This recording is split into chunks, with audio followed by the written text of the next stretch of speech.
Bigay natin to kay Iwa at kay Happy. Tignan nyo guys, inutusan ko si Kaikang bumili ng red bean buns. Napakarami niyang binili.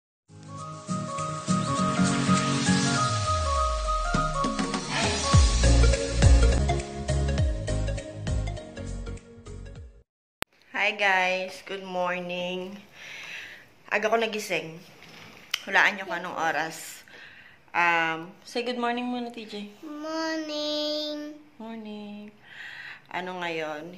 It is now 4 o'clock in the morning. Aga ko nagising.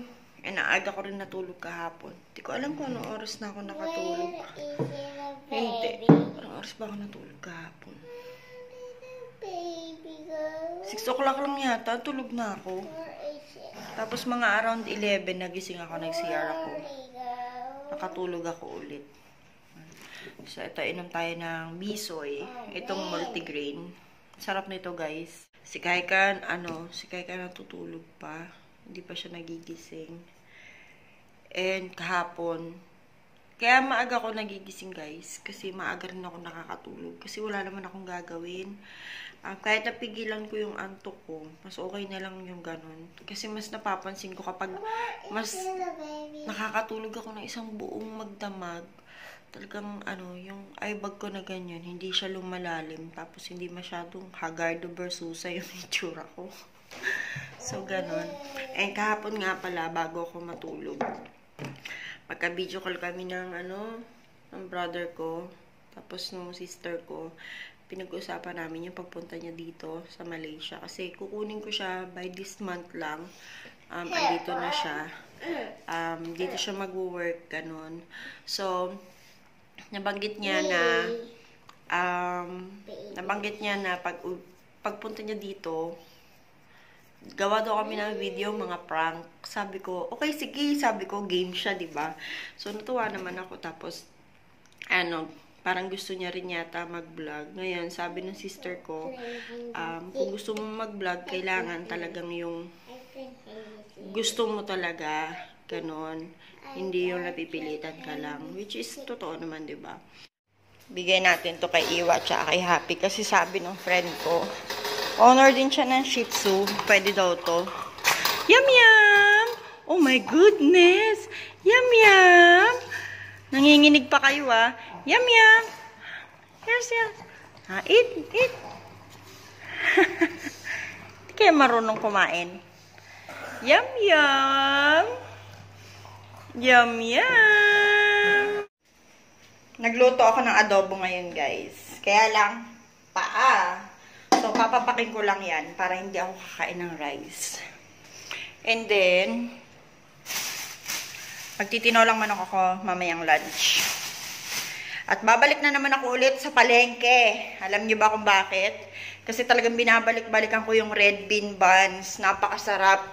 Tapos ang init-init pa. Di ba sa umaga, masarap kumain ng mainit na tinapay. Tingnan nyo guys, inutusan ko si Kaikang bumili ng red bean buns. Napakarami niyang binili. Sinabi ko lang kung ano sinabi mo. Anong ringgit? May sukli ka pa. So, ayan, napakarami. Diyos ko, I wish maubos namin to. Ayan, namumulay mata ko. Nag-ano kasi ako eh. Naghiwa ko ng sibuyas. Kasi gagamitin ko mamaya pang tinolang manok. So, ang sarap sa labas. Ang tahimik. Naririnig ko yung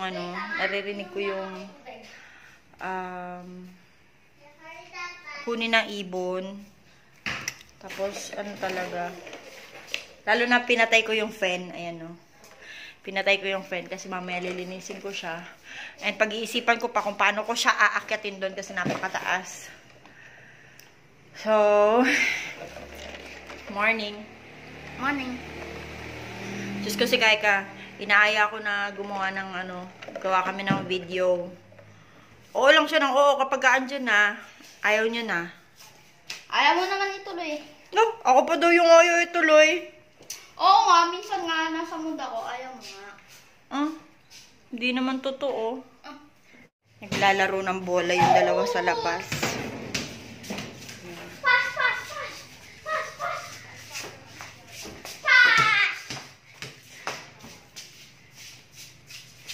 Hindi matutuloy yung aking pagluluto ng... Hindi mo pa din ubos yan. Happy? Hindi matutuloy yung pagluluto ko ng... Tawag dito? Ng tinola. Kasi, nag-text si Daddy. Ang sabi niya, wala daw sayote. So, paano ko maluluto to ng walang sayote, diba? Tapos, papaya din. Wala din papaya.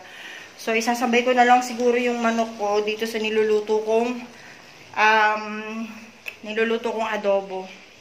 Sayang naman tuloy yung nabili ko na, nabili. Sayang tuloy yung nahiwa kong luya. Hindi ko magagamit. Hindi naman ako naglalagay ng luya sa Nakabili ka? Buti na lang malapit yung palengke. Pinabili ko si Kaika na. Ano tayo yung sile na manghang? Pula. Oo nga yung manghang? Oo. Thank you, kuya.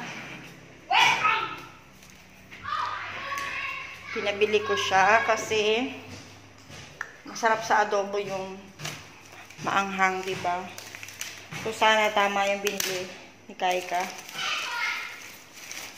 Ang mahal ng dito ngayon. Oh, ayun, tama. Ito siya. Tapos ang mahal ng sili ngayon dito. Tapos yung sili ngayon dito, hindi masyadong maanghang. Hindi ko alam bakit ganun.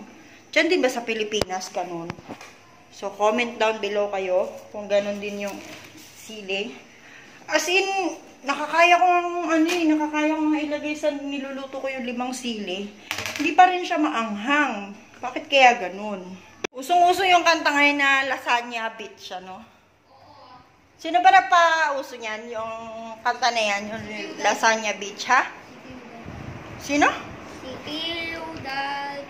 So, ibig sabihin, yun din yung sinasabi mo na yun din yung sinasabi mo na Magaling mag-edit. Mga na talaga sila, yung mga veterans na talaga sila sa editing, no? Malamang. Gagawin nila lahat ng manalo lang sa T-series. Dami nga nakating sa kay Pilday. Ilang subscribers niya? 80 million. Wow! Messi? Ayaw mo maniwala. 80 million subscribers? Tumalon ka ba? Ano yata siya eh? Tawag nito, artista yata siya eh, di ba? Si PewDiePie. Hinahabol ni T-series si PewDiePie. Ang dami niyang subscribers, 80 million. Diyos ko, siguro ako, napaka-imposibleng mangyari nun. Yung na yun. 80 million subscriber. Kahit siguro mamigay ako ng kahit siguro mayaman ako at mamigay ako ng, tawag nito, ng Canon G7X na araw-araw, hindi ko makakamit yung 80 million subscribers na yun. Dahil, lalo pa, simpleng tao lang naman tayo, di ba? Eto! So anyways, hindi naman ako Naghahabulan sila, Naghahabulan. Ayan, naghahabulan. Baka makapiright ako. Anyways, hindi naman ako naghahangad ng talagang maraming viewers, maraming subscribers, ganyan. Kahit nga 200 views lang or 200 loyal viewers lang, masaya na ako.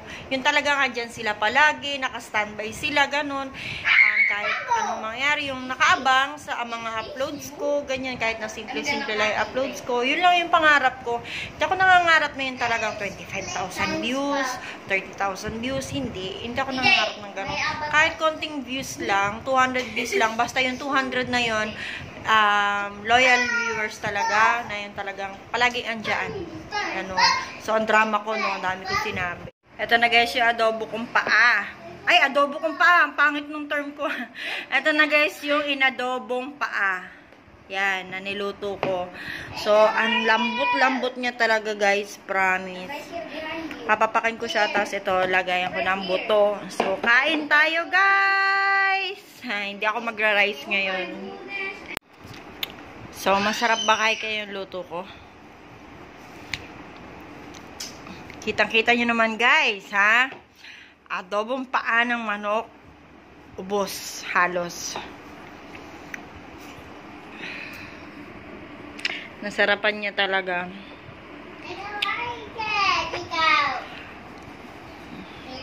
Tapos yung anghang, tamang-tama lang yung anghang, ano. Sarap sana yan kung may kakang gata. May gata. Kaya lang yung gata dito, ang tamis eh. Iba yung lasa, hindi kagaya yung sa Pilipinas. Kaya hindi ko na nilagyan ng kakang gata. Ano to? Ay, bumili pala si Daddy ng choco wafer. Ang cute naman ng packaging. Pwede siyang ano, no? Yeah, I know. Pwede siyang ipang ano, pampasalubong kasi ang cute ng packaging niya, 'di ba? Tapos ano, pampasalubong mo, bigay ka ng isa nito tapos sabon, 'di ba? Mommy, two other one? Ang sarap. Tapos bumili din si Daddy ng super ring. Favorite na rin to ni Sis Jubes. Sis Jubes, oh, yung favorite mo. Meron din siya nabibili nito sa Qatar. So, ayan guys, hanggang dito na lang muna ang aking vlog today. Puputulin ko na and magpapaligo muna ako ng aking mga doggies. Another vlog na naman para naman hindi masyado tong mahaba. Thank you so much guys for watching. Kung hindi pa kayo nakakapag-subscribe sa channel ko, mag-subscribe na kayo. And don't forget to like my video and share nyo na rin para mapanood din ng iba. So, kita-kits tayo bukas guys! Bye!